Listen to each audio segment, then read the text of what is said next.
ആരാണ്? ഞാനാരാണെന്ന് ഈ നാട്ടിലെ കുഞ്ഞുങ്ങൾക്ക് വരെ അറിയാം.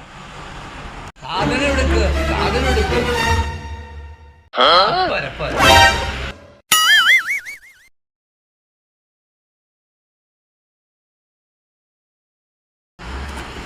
ഇതെന്താ മിക്സിയോ?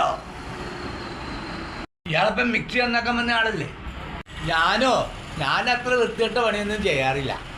നാട്ടിലെ ഗൾഫുകാർ വന്നാൽ ആദ്യം എനിക്കാ തരുന്നത്.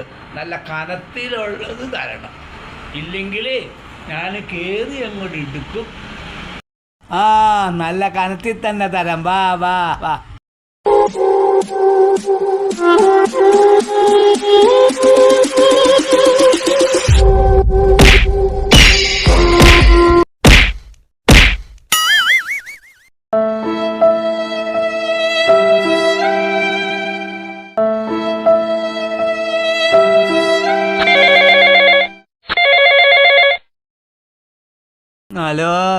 ഹലോ ബോസ്, ചെറുതായിട്ട് വീടൊന്ന് മാറിപ്പോയി. അത് പോലീസുകാരന്റെ വീടായിരുന്നു.